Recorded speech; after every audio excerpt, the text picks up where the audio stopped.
University. Those of you who are from the community, we're very pleased to see you make it out here. And for all the students and faculty, this makes me so happy to see so many of you able to attend during Convo Hour. We usually have so many competing events. So I just wanted to say welcome to everyone. My name is Layla DeVries. I'm one of the sponsors from Hamline University. I represent Global Studies and the Model UN program. This event is also being sponsored by other departments at the university, including political science and psychology, and we are all thrilled to have our speakers here. I'm going to hand the podium over to Tim Roth, who will do the official introductions. Thank you.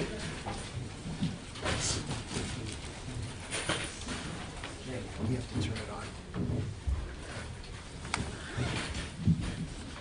Hi, I'm Jim Roth. I'm a retired lawyer, and I do some work in the area of torture and also human rights. Advocates for human rights that stand for victims of torture, the Women Against Military Madness, Tackling Torture at the Top group, Minnesota Peace Project, and a few others. I've been asked to give the introductions to our speakers today. I'm going to introduce John Kiriakou first. Brad Olson is sitting immediately to my right. I'll give him a longer introduction before he speaks. But John is a former CIA analyst and case officer. He was a former senior investigator for the Senate Foreign Relations Committee. He's been a counterterrorism committee consultant. When he was employed by the CIA after 9/11, he refused to be trained in the enhanced interrogation techniques, and he never authorized or used the techniques, which we all now know is torture, but I think he was one of the people on the front lines of discovering that and bringing it to people's attention. In fact, I think that he was the first former CIA employee or officer to confirm that the CIA had waterboarded detainees, and that he labeled waterboarding as torture. So he was perhaps the first person to bring this to the public's attention. Anyway, he was later subject to a government investigation, and he was a whistleblower, but like other whistleblowers, he was prosecuted because he revealed the name of a CIA agent to a reporter. The reporter never revealed it to the public, but he had revealed the name to someone, and so he was prosecuted for that. He ended up making a plea bargain and serving some time, but thank goodness he's out and can now spread the word to all of us again. So I'd like to give a very warm welcome to John. Thanks very much. Thanks for having me. I'd like to talk about, obviously, about torture, but I'd like to give you a little bit of background, too. I spent about 14 and a half years in the CIA, first as an analyst, later as a counterterrorism operations officer. I got bored with analysis. And after the September 11th attacks, I became the chief of the CIA's anti-terrorism operations in Pakistan. In that capacity, I led a series of raids in which we captured a Palestinian by the name of Abu Zubaydah, who at the time we thought was the number 3 in Al-Qaeda. That turned out to not be true. He was not the number 3 in Al-Qaeda. But our orders were to capture him. So we did. We captured him. It took about 6 weeks, but we found him. He was shot very severely by Pakistani police, and I sat with him for the first 56 hours of his captivity. We talked about a lot of things in those 56 hours. The September 11th attacks, poetry, religion, all different kinds of things. And I told him,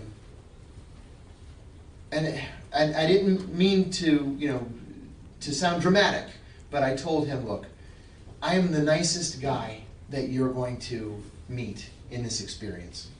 The nicest guy. My colleagues, are not as nice as I am. So if I can give you any advice, it's that you have to cooperate. I told him, your life is over, but the rest of it can be easy or it can be terrible. I said, I don't really know what they have in mind for you, but I can tell you, because I know them, it's not going to be nice. And he said, you seem like a nice guy, but you're the enemy, and I'll never cooperate. So I said, well, suit yourself. So after 56 hours, he was flown to a secret prison. And after being given 6 weeks to recuperate from his very grave gunshot wounds, the CIA started torturing him. Now, this was after the FBI had spent those intervening 6 weeks establishing a relationship with him and establishing a rapport. And he actually began providing his FBI interrogator with actionable intelligence. The CIA said that that wasn't good enough. And so George Tenet asked President Bush to evict the FBI from this country where the secret prison was located and to allow CIA officers to take over. In the meantime, I had returned to CIA headquarters, and a senior officer in the CIA's Counterterrorism Center approached me and asked me if I wanted to be what he called certified in the use of enhanced interrogation techniques. I didn't know what that meant. I had never heard of enhanced interrogation techniques before. So I said, what do you mean? And he said very animatedly, we're going to start getting tough with these guys. And I said, well, what does that mean? And he gave me this list of 10 techniques that were going to be used against prisoners, beginning with Abu Zubaydah. I said, man, that sounds like torture. And, you know, you got to call it what it is. It just sounds like torture. It's not for me. I said, I have a moral, visceral problem with it. And I said, but you know what? Let me think about it for a couple of hours. And I went up to the CIA's 7th floor, that's the executive floor, and I spoke with a very senior CIA officer with whom I had had a relationship. I had worked for him for a little while in the Middle East. And I said, what do you think of this? They asked me if I wanted to do this. And he said, first of all, let's call it what it is. They can use whatever euphemism they want, but it's torture. Torture's illegal. And he said, you know your colleagues, you know what they're like. Somebody's going to go overboard, and they're going to kill a prisoner in custody. And when they kill a prisoner, there's going to be a congressional investigation. And then there's going to be a criminal investigation, and somebody's going to go to prison. Do you want to go to prison? I said, no, I don't want to go to prison. I'm the only one who went to prison at the end of it. But I said, no, I don't want to go to prison. I went back downstairs. I said, I have a problem with this. I think it's torture. I don't want to be involved. They had approached 14 of us. 2 of us said no. And one of the 2 changed his mind and said yes. So they started torturing Abu Zubaydah. A lot has been made about the issue of waterboarding. I confirmed to ABC News in 2007 that we had waterboarded Abu Zubaydah, in addition to other things. But the CIA was using other techniques that I always thought were even worse than waterboarding.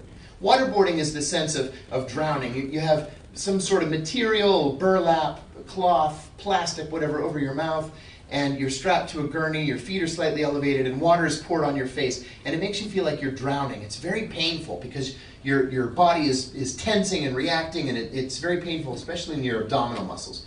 But there are other things that the CIA was doing, like the cold cell. The cold cell is where a prisoner is stripped naked, he's chained to an eye bolt in the ceiling, and his cell is chilled to 50 degrees. And then every hour somebody goes into the cell and throws ice water on him. We killed people using that technique. More than once, we killed people. But no one was ever prosecuted for that. There was another technique, sleep deprivation. Former Secretary of Defense Don Rumsfeld famously said that he got no sleep, that he had a stand-up desk, he didn't even have a seat at his desk, and he would work for 2 or 3 days, and he was fine. So that was not torture. But the CIA wasn't keeping prisoners up for 2 days or 3 days. It was more like 12 days or 14 days chained to that eye bolt in the ceiling again. Well, you begin losing your mind around day 7. And in many cases, as my friend and colleague Brad here will tell you, in many cases, that insanity becomes permanent. We have prisoners now with whom we use the technique of sleep deprivation who are unable to participate in their own defenses. That's illegal. We have laws that prohibit this kind of thing. We chose to ignore them. So in December 2007, I gave an interview to ABC News in which I said three things that utterly changed the course of the rest of my life. I said the CIA was torturing its prisoners. Torture was official US government policy, and that policy had been approved by and signed by the President of the United States. Now, George W. Bush had said earlier that week, he had looked directly into the camera during a press conference, and he said, "We do not torture." I knew that was a lie. And then a couple of days later, he told a reporter, you know, if there is torture, it's the result of a rogue CIA officer. And I knew that was a lie. He had approved this. He had signed it. And so I went on national television, and I called the President of the United States a bald-faced liar. Within 2 days, I was audited by the IRS, which has continued every single year since 2007. The Justice Department began an investigation of me, which lasted until January of 2012. Now, interestingly enough, the FBI determined in 2009, March of 2009, that I had not committed a crime by going on ABC News and saying that we were torturing prisoners. The Obama administration told the Justice Department to reconsider that decision not to prosecute. And so I was charged with 3 counts of espionage, in addition to violating the Intelligence Identities Protection Act and making a false statement, although I've never been clear on exactly what the false statement was supposed to have been. It was thrown out in any event. But 3 counts of espionage. Now, the 3 counts of espionage were for revealing top secret code word information that the Justice Department said was declassified solely for the purpose of prosecuting me. And that top secret code word information that bought me 3 counts of espionage, one of the gravest crimes an American can face, was that the CIA, after 9/11, was trying to kill or capture members of Al-Qaeda. This is a death penalty case we're talking about, right? And they were going to be nice to me about it, and they offered me 45 years.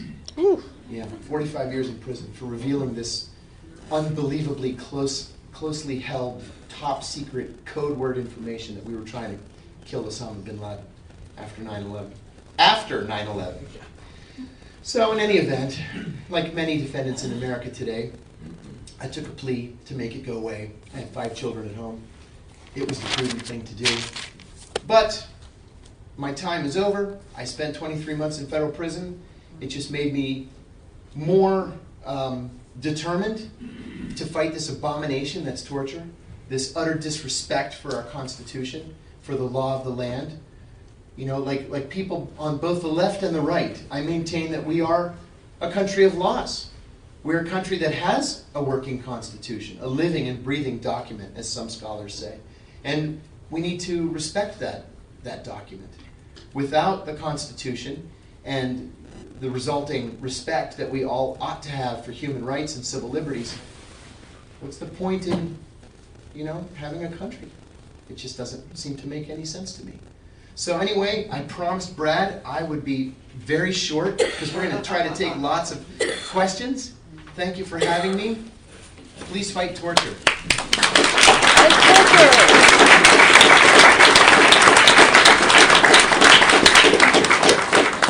I'm going to give a short introduction of Brad too. Brad's an assistant professor of psychology. He's involved in a lot of organizations. He was one of the first psychologists to pursue the fact that the American Psychological Association also had kind of a sinister connection with the enhanced interrogation techniques. It was also covered up for a long time. He can give you the details of how long it was covered up and what actions they had to take to uncover it and do an investigation and prepare a report and try to hold some of the people accountable. He's a community psychologist. He's worked on a lot of human and civil rights issues. President of the Psychologists for Social Responsibility, co-founder of the Coalition for an Ethical Psychology, and he's president-elect of the Society for the Study of Peace, Conflict, and Violence, and past chair of several divisions of the APA, the American Psychological Association, and he's a professor at National Louis University in Chicago. So please welcome Brad. Thank you, everybody. Thanks for inviting me into Tackling Torture at the Top Committee. Everybody should read their materials and consider joining this organization. They are just feisty and committed, Yes. and they are what is going to stop torture in the future here. And people like John. I mean, it's kind of funny for me. I mean, there are risks in academia to fighting torture. It's a little bit, it's not, fighting the American Psychological Association is not quite like fighting the CIA within the side. And we have for a long time really admired John. And John, his bold moves in prison, I mean, writing to the outside world. He is a courageous man, and I told him that it was consider buying his book. I mean, it's incredible. So one more. And there's no questions for you. So you're all someone's gonna have to stop me after 15 minutes. But all of you have taken at least introduction to psychology courses, probably. So you know some of the fundamental, the Milgram obedience experiments, and the what clinical psychology is, Zimbardo, that we have ethical codes that clinicians are not supposed to sleep with their clients because we sort of have this power. I don't know if psychologists have a real power with our tools of psychology. We do have other forms of power in terms of respect, and I think part of what gives us that power is our ethics, that we do believe that we have a moral code and that we will not violate it. And so what I'm going to actually talk about is a little bit less about torture, although it is about torture, but it's more about the corruption of civil society.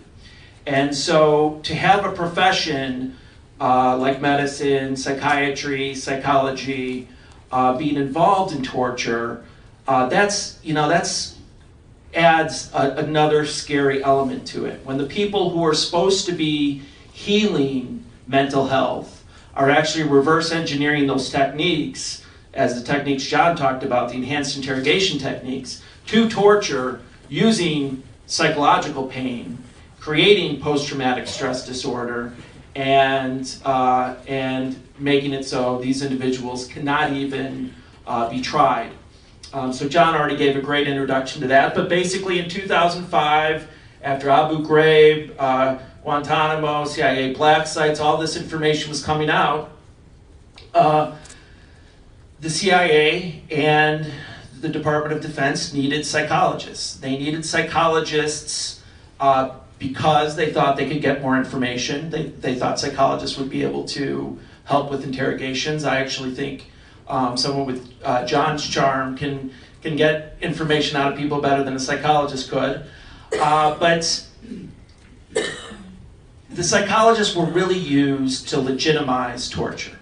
So the definition of psychological torture, the invisible form of torture, was basically if you create post-traumatic stress disorder, that is torture. And we all know that there are many, many sort of psychological and painful techniques that can lead up to that can lead up to trauma, and that no psychologist is able to say, okay, if you stop there, PTSD will not occur.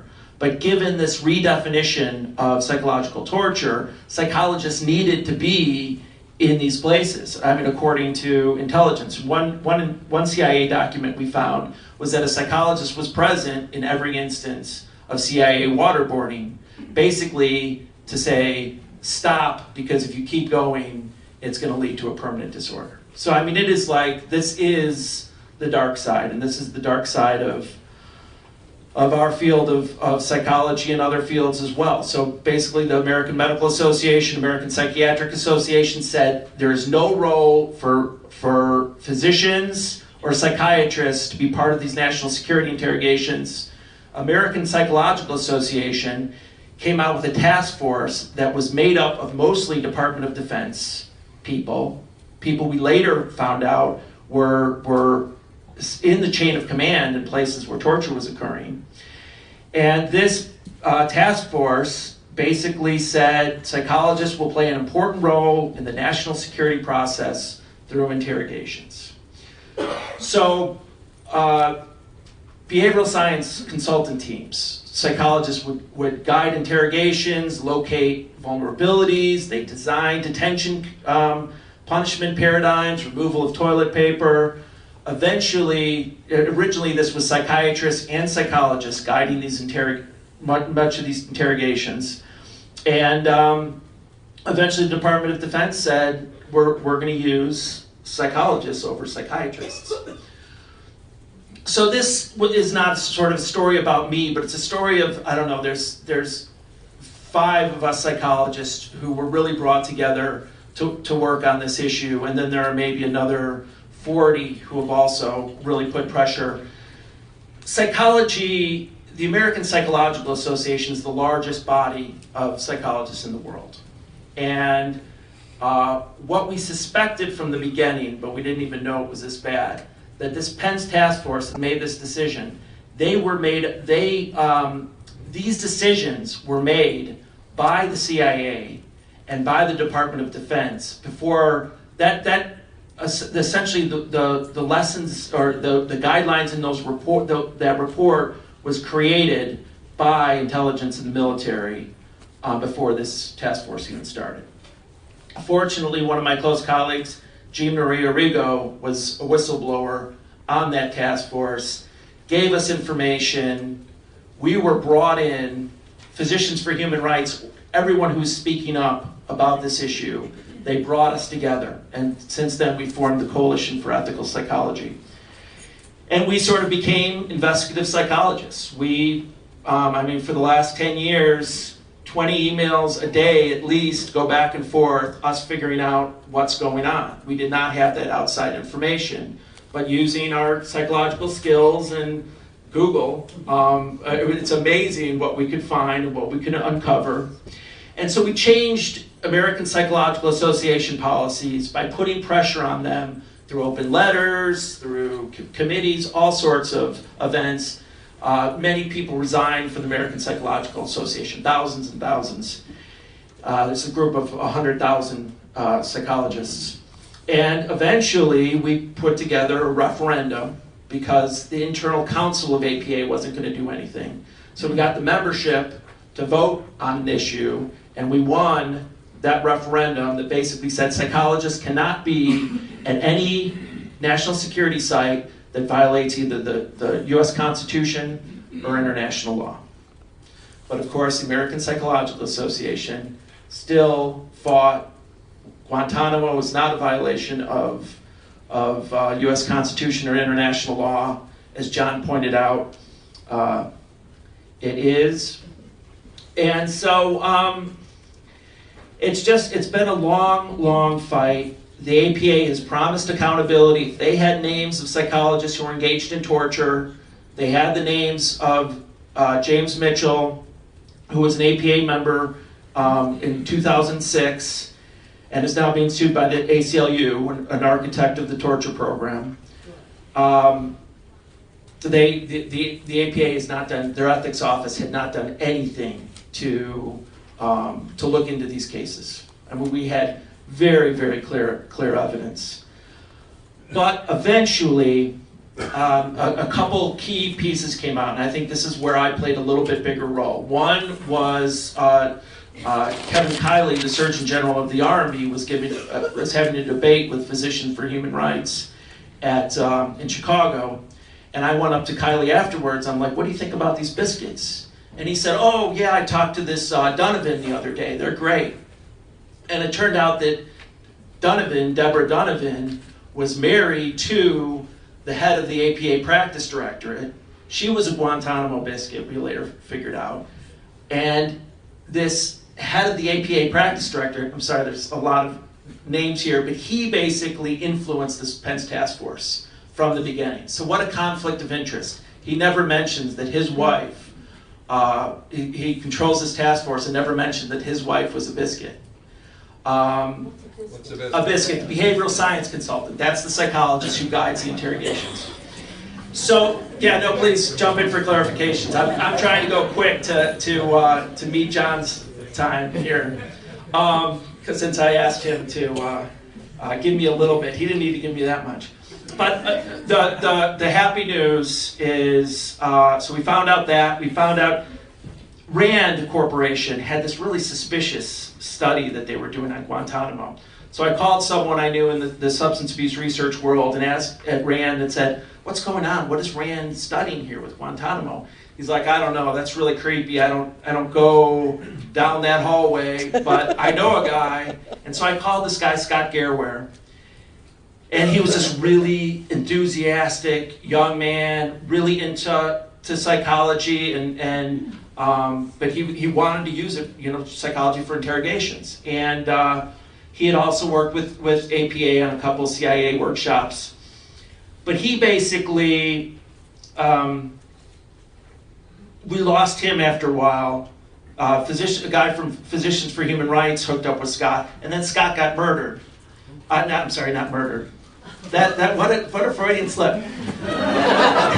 He was hit by a dump truck on his motorcycle. So forget the murder part. Is that an Italian dump truck? But anyways, his widow gave his email correspondence with the American Psychological Association to Physicians for Human Rights. We passed it on to Jim Risen of the New York Times. Jim Risen, in his book, came out with a chapter on the APA issue and wrote about it in the New York Times.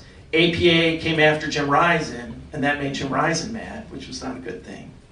So that battle began, and then the APA said, we have to do something. So they hired an independent attorney, David Hoffman, Chicago, and Sidley Austin, who wrote a 500-some page report that essentially, at the end of it, and this was the good news,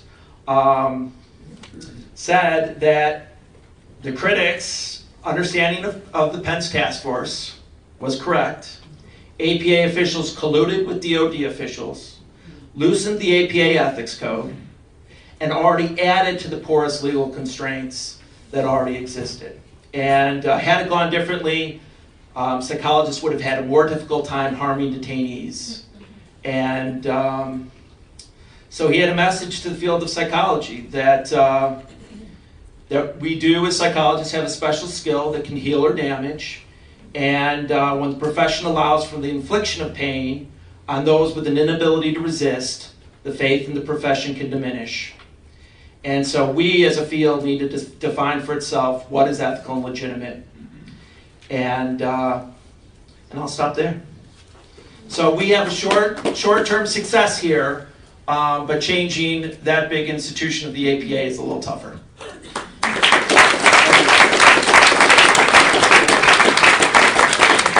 Thanks, Brad. I'm going to give a little, I call it an elevator speech about a law that is in the process of being enacted. It's actually an amendment to the National Defense Authorization Act of 2016. 2.5 years ago, after a group called the Constitution Project wrote another 500-page report. It was a bipartisan kind of blue ribbon task force, and they wrote a 550-page report, very comprehensive report. I think the most comprehensive report as of the time about torture. And it was a bipartisan group, and yes, they confirmed that the enhanced interrogation techniques were torture. They interviewed hundreds of witnesses. Their investigation took over 2 years. They had no access to the CIA or any government records because they didn't have subpoena power. They were an independent, nonprofit group. But after they wrote that report, I read it from cover to cover, and then I talked to the lawyer for the group, and I asked, has anybody drafted a bill to deal with this? And there already were the Geneva Conventions. There was the Convention Against Torture. There was the U.S. Anti-Torture Act. One would think that would have been enough. but I think the term that Brad used was the porous legal constraints. There were some creative people who, I don't say they found loopholes, they created loopholes in existing law. And so far they've gotten away with it. None of them have been prosecuted. So anyway, I looked at the fact that there did still seem to be some loopholes. So I wrote yet another anti-torture bill and submitted it to the Minnesota congressional delegation.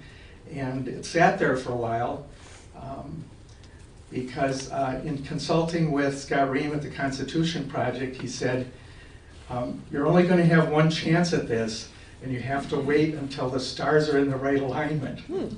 So we waited. I mean, we did take it back to the members of the Minnesota congressional delegation from time to time, and we talked about it.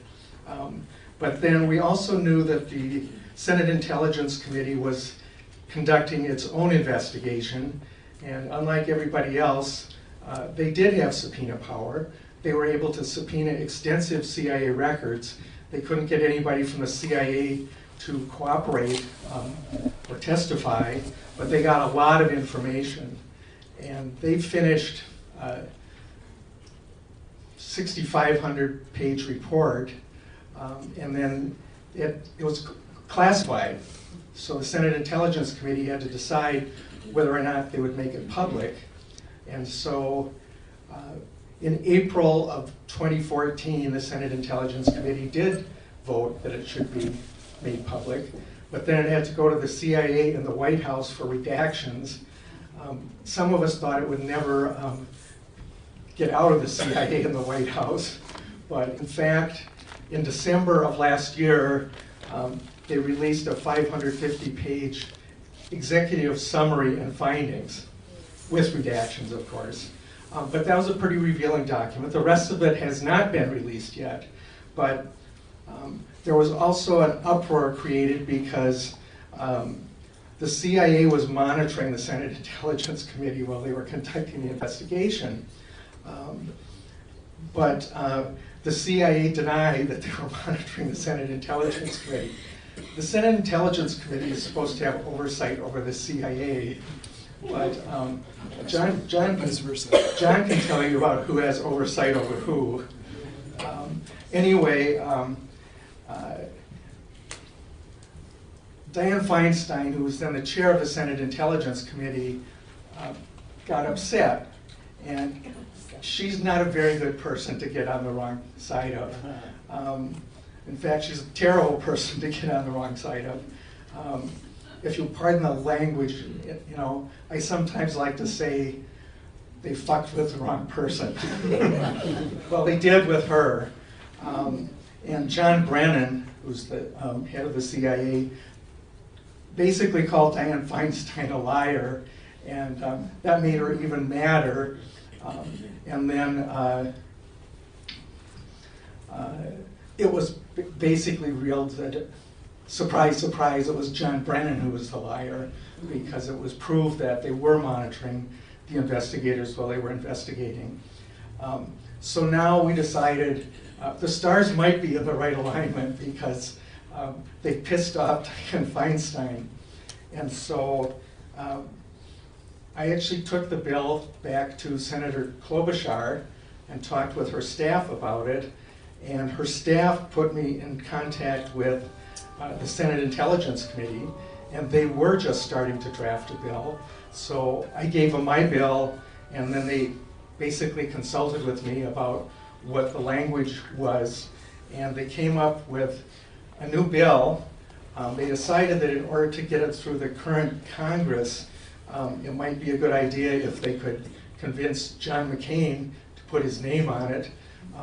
John McCain, of course, is a famous torture victim from the Vietnam era, and currently he's also the chair of the Senate Armed Services Committee. So they introduced the McCain-Feinstein Amendment to the 2016 National Defense Authorization Act in June, and it was passed.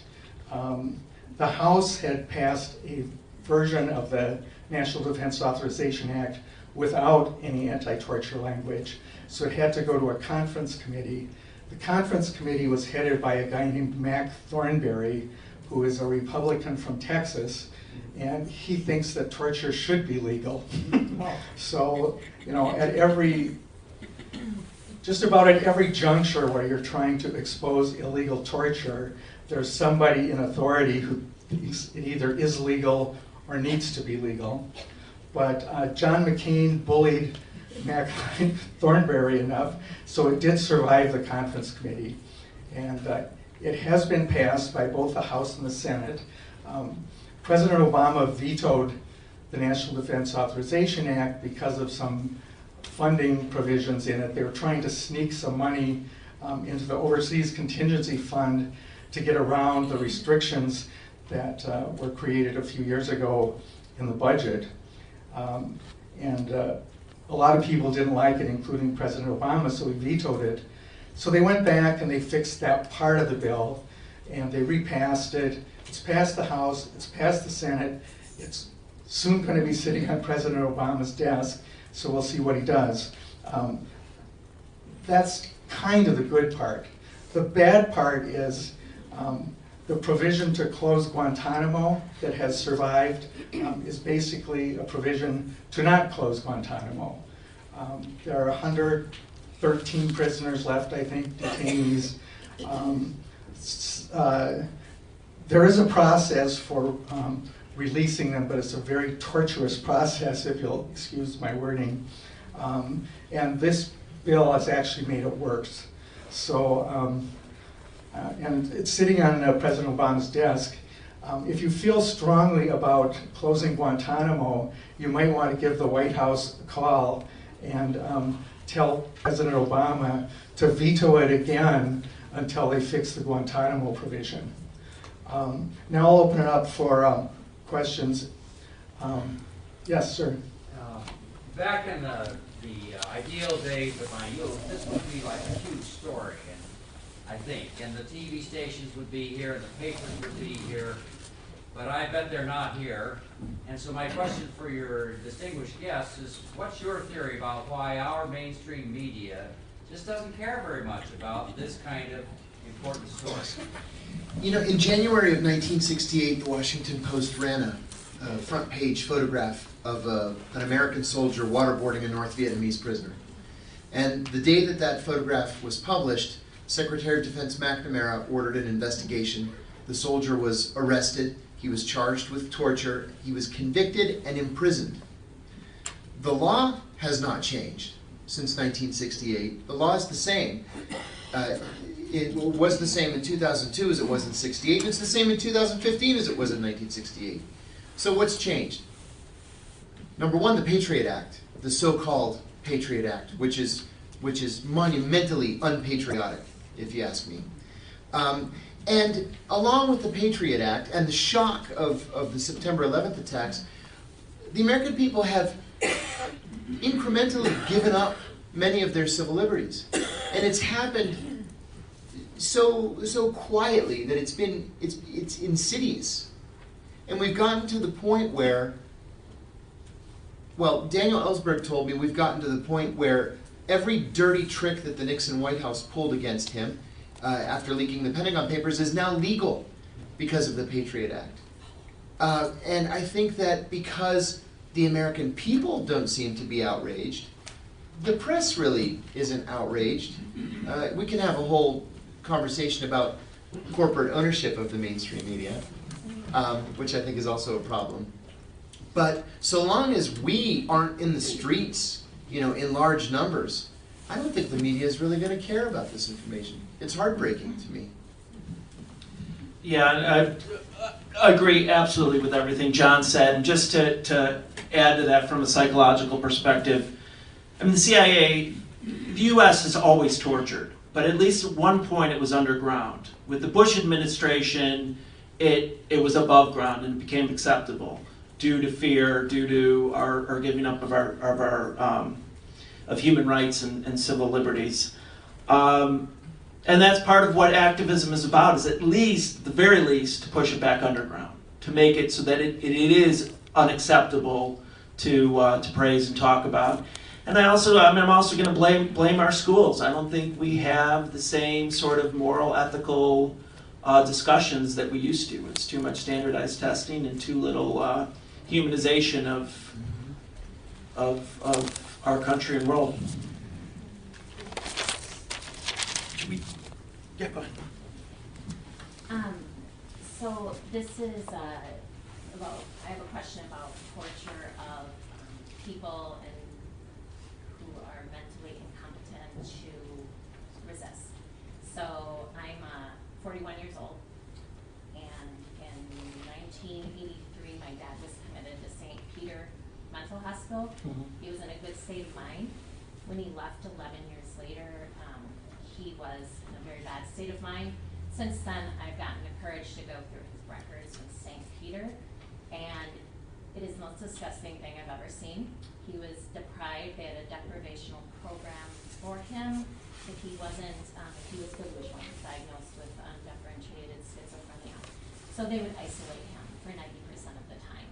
Now, what I'm wondering now, it appears that in 1994 some law was passed. What I'm not wondering now is all these years later, 41 years old, this happened when I was 8. I'm really mad. And I have a master's degree in education, and I want to do something about this. And the general layperson, the 550-page report, I mean, that's great information. I'm glad that's there. But the general layperson who wants to defend these people who are vulnerable people, whether or not they're in Guantanamo Bay or St. Peter Mental Institute, it's the same darn thing. How can I help them? What can I do? Because nobody cares. Nobody cares about, the mainstream media doesn't care about people in mental hospitals. So what can I do? So I would say that many of us psychologists and the forensic psychologists who work, the psychiatrists, the psychologists who work in mental institutions, the forensic psychologists who work in our prison systems, who engage in sensory deprivation. I think most of us sort of dissidents and activists in the psychology world see the linkages from these national security settings and this torture to what's happening in our prisons and in other institutions that are supposedly trying to create greater well-being and mental health. And so many of us see this as the exact opposite of what should be done. And I do think there's continuity. I think we need to press that continuity and not pretend that this torture that's going in Guantanamo and CIA black sites and elsewhere is completely separate from what's happening in our criminal justice system and in some of the psychiatric institutions. So I'm making those linkages and getting the word out, blogging, taking on some of these psychological and psychiatric associations. I mean, I think all of that, everything that we've kind of been doing. John, do you? Yeah, I'm going to add one more thing. I gave a speech a couple of weeks ago in North Carolina, and I always say when I'm speaking to groups of young people that I'm a realist, and I know that the CIA is here to stay, and the only way to change the CIA is from inside. So I encourage people to join the CIA if you want to try to change the CIA's culture. And then somebody said to me, I'm 72 years old and I want to make a change, and I can't join the CIA. And I said, that's a really good point that I hadn't considered. And he said, well, I'll tell you what I'd like to do. I'd like to sue the bastards. And I got to thinking about that, and I think that's a great idea.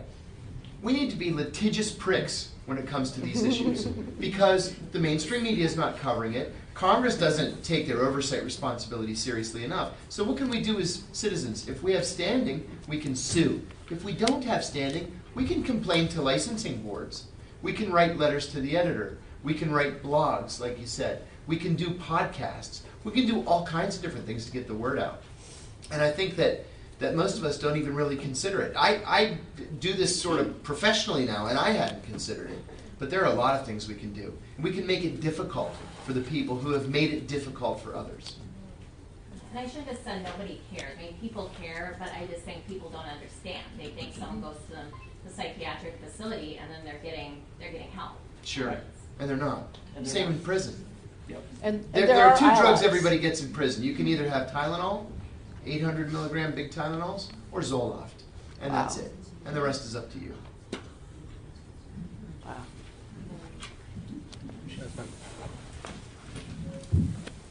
I guess the question that has been asked a lot is about the idea of prosecution for people who have been involved in the torture program. And I guess there's several layers to it, but how do you think prosecution could even go about? Is that even a possibility to prosecute? And if so, how do you determine who would be prosecuted? And I guess there's so many things to determine about who to prosecute and how would you even go about it. So I hope that. Oh, I think I can tell you who to prosecute. Okay. Thank you. In all seriousness, I mean, my own personal belief is that George W. Bush and Dick Cheney and others, George Tenet, Don Rumsfeld, are war criminals. And in any other country, they would be prosecuted. But we're not going to prosecute them. And I understand if the president decides not to prosecute CIA officers who believed that they were operating within the confines of the law, right? So if you're a CIA officer in the field, you're not an attorney, you get a cable saying the Justice Department approved these techniques, so they're legal, so go ahead and do them. If you have a problem in your gut, or even if you don't have a problem in your gut, I can understand if people believed they were acting legally. But what about those people that we now know about from the Senate torture report, who killed prisoners in custody, or who sexually assaulted prisoners in custody? What did they call with the hummus? They called it rectal rehydration, using hummus. That's not That's crazy. a recognized medical procedure. That's rape, is what it is. Why aren't we prosecuting those CIA officers? No one at the Justice Department ever told them that they could murder people in interrogations or sexually assault them. So that disappoints me greatly. The president ought to be bigger than he's been and ought to insist that these officers be prosecuted. The problem we're running up against now is the statute of limitations. And this has been the idea all along. You just delay this and delay and delay and delay, and eventually the statute of limitations will expire and nobody's going to be prosecuted. And that's what the White House has been banking on. And in addition to the legal prosecutions, I mean, there are other forms of accountability that have to occur. So for instance, the dean of DePaul University, who fought us tooth and nail all the way through these 10 years, is now under a lot of pressure to step down from the dean position into a professorship. And then the president just wrote a letter basically saying that he will not do anything. So there are licensing boards, but yeah, I mean, the legal pathway, and it's tough. I mean, a lot of us are pacifists. We're into forgiveness, but there does have to be some accountability to prevent this from happening in the future. Earlier you said that in effect 13 out of 14 people who were invited by management to participate in the torture program chose to. And so I wonder how many people, from what you know and what's happened since, do you think would take that offer today? And what kinds of things went into their decision? You talked a little bit about your thoughts, but I assume some of the others must have thought it over a little bit. They had And to. maybe this relates a little bit to the idea of changing the CIA from within too. Oh, that's a really great question. Actually, nobody's asked me that question before. Yeah, I think that for many of those other 13 officers, the trauma of 9/11 was still so fresh that even if they had moral qualms about doing this, they set those aside and did it anyway. So I think that a lot of people, especially in the CIA, were still shocked by 9/11 and wanted to at least feel like they were doing something to make it right, to make it good. We also know from the Senate torture report that there were officers already in the field who, when they got orders to begin torturing, said, wait a minute, I didn't sign on for this. This looks torture. And in at least a couple of cases that the Senate Select Committee on Intelligence documented, they insisted on coming home rather than to remain in the field and torture prisoners. One thing that does disappoint me, though, is It's been almost 8 years now since I went on ABC News and talked about torture. And in those 8 years, not a single CIA officer has come forward and said, you know, I was part of the torture program, it was wrong, it shouldn't have happened. Nobody's ever said that. And that's very disappointing to me. As a psychologist, what is it about your personalities? You know, I like to Is there something wrong? Maybe. I'll tell you one thing. A CIA psychiatrist told me one time, and you and I have talked about this. A CIA psychiatrist told me one time that the CIA actively seeks to hire people with sociopathic tendencies, not sociopaths. Sociopaths easily pass polygraphs because they have no conscience, right? But people with sociopathic tendencies are comfortable operating in moral and legal and ethical gray areas. So if I get a cable from the field saying, hey, go break into this house and steal this politician's file, I say, okay. I go fly to whatever country and I break into the house and I steal the file because that's my job. But you got to draw the line somewhere, right? The CIA doesn't teach ethics. There are no ethics courses. There's no instruction. There's no advice. There's nobody you can go to and say, I've got this ethical dilemma. What should I do? You just have to carry it in with you. You've got to have your own moral code. And I was raised as part of what I like to call the Christian left. And my God, there were things that are black and white, right and wrong, and torture's wrong. And it was a very clear line for me. Just in response to the statute of limitations for the lawsuit, there is no statute of limitations on murder. Correct. And luckily, for the lawsuits, there are the murders. Yes, it's sad to say, but at least we have the murders. Yeah. It seems like the big enemy here is the military. We are such a military society now. It's not just the corporations that own the media, it's the military corporations that own the media, and they don't want peace because then they're going to lose profits. The military is using the police forces around the country to experiment on techniques, to give them military equipment and encourage the sociopaths and the psychopaths to go way over. The military finances the universities. So every sporting event is financed by the military. We need to cut the military budget down to about $4 a year. And then they won't have the money to infiltrate every aspect of our society. What can we do to wake people up to the fact that the military is not helping me at this point? It's ruining my society. I had dinner last night with a dear friend of mine who is a former Assistant Secretary of Defense. And he's left government and he's become something of a peace activist. And he was an Assistant Secretary of Defense during the George W. Bush administration. And he's become a peace activist. And he said, you know, he hadn't even really thought about it until recently, but we've been at war, essentially, since 1990, when he and I met. And he said, we've gotten to the point where our entire economy is a war-based economy, that if we stop fighting wars, we're going to go into a recession, and probably quite a prolonged recession, because the country runs by financing the likes of Boeing and Lockheed Martin and other major defense contractors. And he said, when did this happen? We didn't even realize that it was happening. And this is a guy talking from the inside. And the only thing we could think of to do was to really ride our elected officials. I understand Frank Church is dead, Otis Pike is dead. Those giants of the 1970s who took oversight very seriously are all gone. But we need to demand and to insist that our elected officials exercise oversight, which they don't do. Dianne Feinstein, I'm sure, is a perfectly lovely person, but Dianne Feinstein is one of the CIA's greatest cheerleaders on Capitol Hill, and she has been for her entire career. So for Dianne Feinstein to come out against John Brennan was monumental.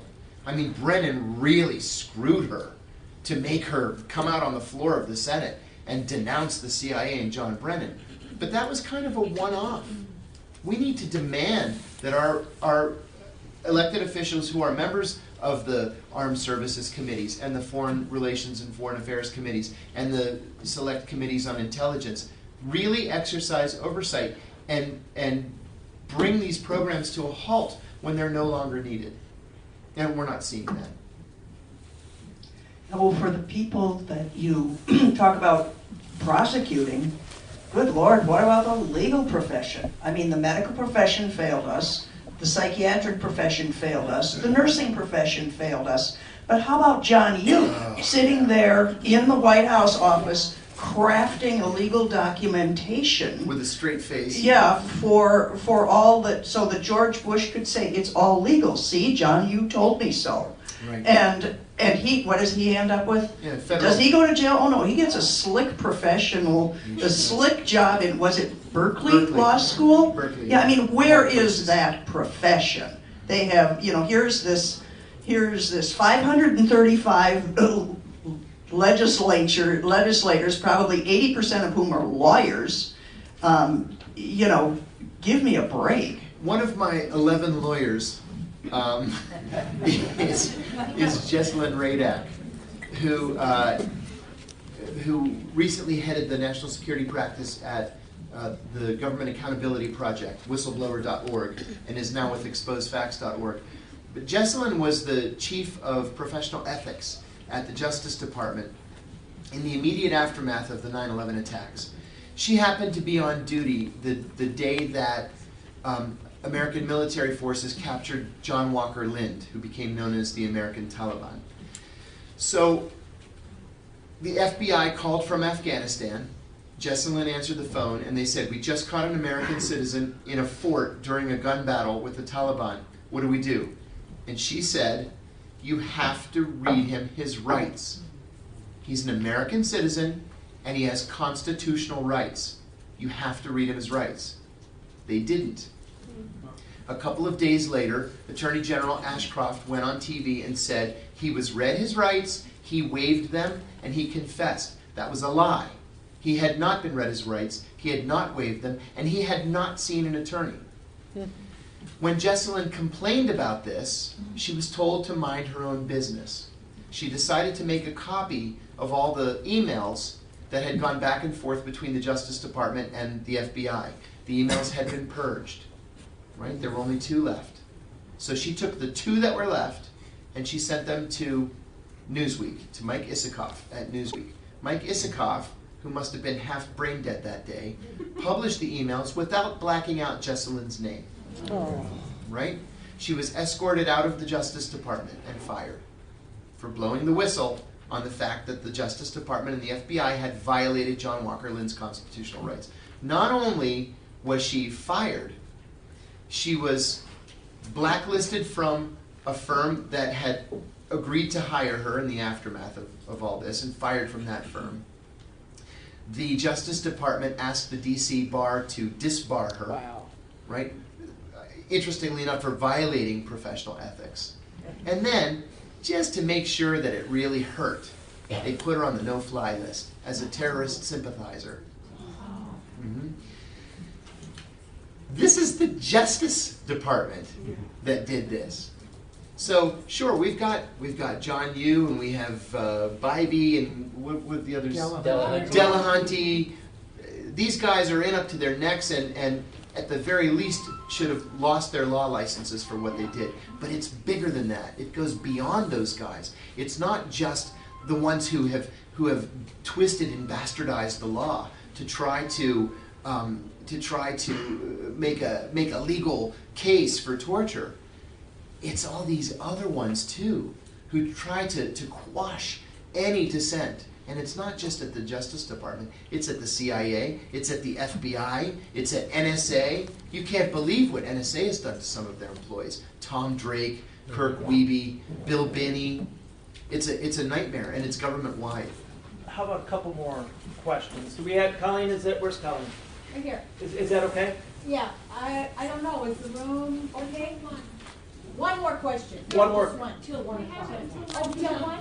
Okay, we can take a couple more, and then maybe if people are interested, hang around and sign, both sign. John, with all the benefits of hindsight, is there anything that could have been done, or you might have done to make your message have a greater impact than it did? Yes. Yeah, there are two things. One is personal. I should have hired an attorney before I went on ABC News rather than after. That was a personal mistake. But secondly, I tried to be nuanced in my explanation of what was happening inside the CIA after September 11th when I talked to Brian Ross at ABC News. I shouldn't have been nuanced, because either the American people are too stupid to understand nuance, or most people are so ideological that they just decided to ignore nuance. And I learned that with a message like the message that I had, that we're torturing prisoners and torture was wrong, you really need to hit people over the head with it. You can't say, well, you know, we're doing this thing, and there are these really smart people, and they disagree. You can't do that. You have to say, it's happening, it's wrong, it's illegal, and the president should do something about it.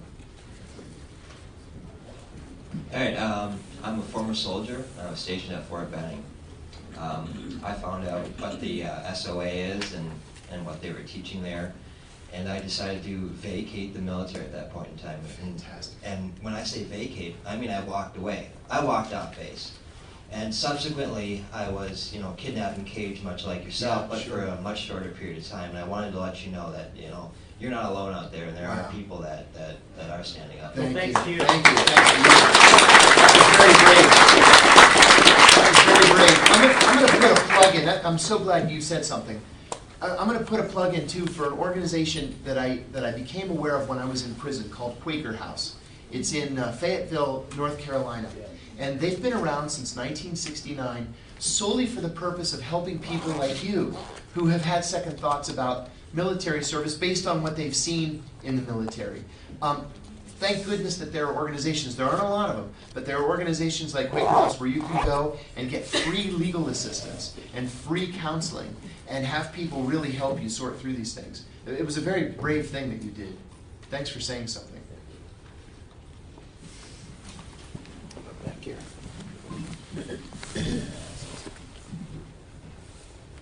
I don't know how to say this without sounding stupid, but the American public is so willing to swallow fear tactics by our politicians, our military, etc.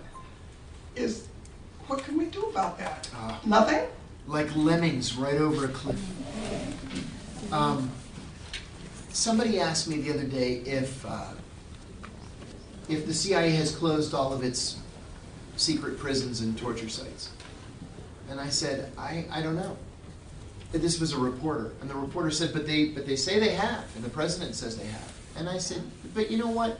From when this first started, they have lied at every single step of the way. Every single thing that has come from the mouths of John Brennan and David Petraeus and Leon Panetta and Mike Hayden, another war criminal, and Porter Goss and George Tenet has been a lie. And then when they're caught in the lie, they say, well, and General Clapper is a prime example, well, it was, what did he say? It was less incorrect to say, yeah, that's right. It was less untruthful to say yes than no. Well, actually, when the answer is no, then you're just lying. So, the good news is that hearing all of this, it's both energizing, but it's also sort of sad and depressing, just how oppressive the system is. But on the other hand, there is a lot of fear, but we don't need to convince everybody. We just need to have a big enough voice to push things to the other side, to hold people accountable, to push for the laws that exist, to push for new laws, and we can do it. And it's sometimes slow. These campaigns take a long time, and we can't do it alone. But working together, we can really make change. Oh, I'm sorry. Person back here. Oh, The person back here that's had her hand up for a long time. Oh, okay. So how about there, and then there? Who is this person? oh, shadow group's good, yeah. I have a question for you, John. You mentioned the various forms of torture that exist in the CIA. And to be able to speak about them, I'm assuming that means you must have seen these facilities or like seen this whole chamber room. So I was just wondering what the turning point was for you to go and speak out about this. No, I didn't go to any of the black sites. When I turned down the training, that just ended it for me. But the techniques were circulated among all of us who were aware of this torture program. The torture program in the beginning was very tightly compartmented, and you could count really on your fingers and toes the number of people inside the CIA who really knew that this thing was taking place. So when I saw the list of techniques, that's when I objected to it, and as soon as I objected, they cut me out. With that said, I still knew a lot of the guys who had said yes. And so, you run into each other in the hall, or in the cafeteria, or in the gym, and you say, hey, how's it going? And they start telling you their stories. And that's how I was able to keep abreast of everything that was going on. You mentioned that the 13 of the 14 of you who were asked to do this enhanced interrogation technique, you said a lot of them probably did it out of a sense of shock of 9/11. And I'm wondering, yes, the attack itself may have been a shock, but what was the CIA doing for the last 20 years that they were not aware of the sense of resentment building around the world about our empire? And I wish you'd comment a little about who is in the CIA and what their perspective is of empire and all of that connection. At the CIA, you don't get very many free thinkers. They're very, very bright people, right? The best schools in the country, hard foreign languages, but the consensus is that you're there to take orders. One man I used to work for very closely, who rose to a very senior level. I'm not going to mention his name because he's already testified against me in the grand jury. I'm sure he'd love to sue me. But he said, in response to a reporter's question about me, that there was no such thing as whistleblowing. What it was institutionalized insubordination. That's what he called it. And I responded, not to him, but to the reporter, isn't that what the Germans said in the 1930s? I was just following orders, in Nuremberg in 45? Because you can't have institutionalized insubordination, can you? So I would counter that the shame is that they weren't all whistleblowers. They should have all said, wait a minute, we're all smart, right? We all went to great schools, right? We all can think for ourselves. This is wrong. This is illegal. We shouldn't be doing it. And that conversation never took place.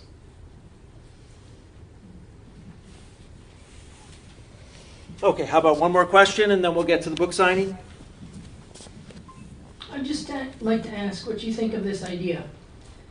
Everyone in this room has availability to go to their city councils. And I'm thinking that there are enough people in America who have a conscience who would dare to stand up at the city council level and use the public forum to speak against what's happening in our nation. And if this was done in a concerted effort with all at the same time, in other words, flood city councils, flood county governments, where we can actually get to demand in a group kind of way some kind of change in our country. Is that doable? And how many seniors would it take, if that's what it took, to sacrifice their lives to change our nation? How many would it take? That's a good question, Robin. In North Carolina, there are some really terrific grassroots groups that I've become acquainted with, like North Carolina Stop Torture Now, for example. And they've been working for years to bring to account the employees of a corporation called Aero. It's a charter airline that actually shuttled prisoners between black sites, or shuttled prisoners for the purpose of extraordinary rendition to be tortured in third countries. I can tell you that they've been working on this for 10 years and have gotten absolutely nowhere. Absolutely nowhere. So I think really the concerted effort needs to come at the congressional level. because that's where real decisions can be made, decisions on funding, decisions on investigations, for example. The Senate Foreign Relations Committee has in-house investigators. The Senate Armed Services Committee has in-house investigators. What the heck are they investigating? They're not investigating this. When I tried to, on the Senate Foreign Relations Committee, a supposedly friendly chairman, John Kerry, killed it in the crib, and told me, we're not going to talk about torture. So. And I'm going to say that the grassroots activism is going to, I mean, that local work does eventually radiate to the congressional level. It does. And we do need that. I mean, we do need that, absolutely. Yeah. No, my point wasn't that we shouldn't have it. My Yeah, point yeah. is that we should look a level higher. Right. Okay, how about one more question? This is the last. Universal jurisdiction, is there statute of limitations there and prospects for accountability for the highest ranking authorizers? Unfortunately, there's still a statute of limitations. The doctrine of universal jurisdiction is a very good doctrine. I mean, essentially it says any country in the world can prosecute anybody who's violated international law, the Geneva Conventions, the Convention Against Torture. There have actually been some countries who have started to investigate wrongdoing by US officials. And in fact, there was a prosecution of some CIA agents in absentia in Italy where, 16 people were prosecuted? Yeah, Omar rendition. Okay, so yeah, there was a rendition in Italy, and there was a trial. The CIA agents didn't show up. But the other interesting thing is that there have been groups who have talked about prosecuting Cheney, Bush, Rumsfeld, Rice, all the insiders. And you know, somebody asked a question about where are the lawyers. There are groups of lawyers in these different countries. There's a big group in Canada, and every time Bush and Cheney try to sneak into Canada, they try to get the local prosecutors to arrest them. And in fact, Bush canceled a trip to Switzerland one time because they were preparing papers to serve him.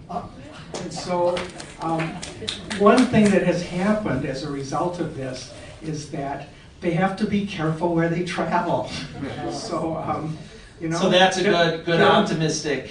They're imprisoned in the United States. That's right. But That's we a big need country. But we've actually tried to get local officials to arrest Cheney and Bush and Rice when they've been here. And Obama. You keep leaving out That's right. Obama from Well, your list. That's right. I haven't had a chance to try to get President Obama arrested in Minnesota, but we've tried to get these other people arrested when they came. We've gone to the U.S. Attorney, we've gone to the county attorney, we've gone to the police departments, and I think that some of the officers are kind of sympathetic, but they all say they don't have jurisdiction. And you know, they do bring ethical charges against you and Delahunty and Bybee in the states where they had licenses to practice law, and they were all dismissed. So I mean, it's not as though people haven't been trying to hold these people accountable. There have been several lawsuits that have been brought in this country. There was a lawsuit that was brought in Canada. Successfully, the government of Canada paid the guy $10 million. It was actually Harper who approved it, surprisingly enough. But you know, he was actually captured in New York and rendered to Syria. He was a Canadian citizen, but you know, that was kind of a famous case. But he also brought a suit in the United States, and it was dismissed. Most of these cases get dismissed on the grounds that there is a defense called national security. It always gets invoked in all of these cases, and almost every judge will dismiss a lawsuit based on the defense of national security, because if the case is prosecuted, so-called national security secrets will have to come out into the open. So they raise this, the Justice Department raises the defense in every case, and every single case gets dismissed. And we need to keep fighting that narrative. Yes. Yep. Well, thank you so much, everyone. It's been great to have you. Great questions. Can I say one more thing? Forgive me for the crassness of shilling a book, but I owe my lawyers $880,000 still. So, on sale, autographed hardbacks, $20. And I have a charge or a square reader.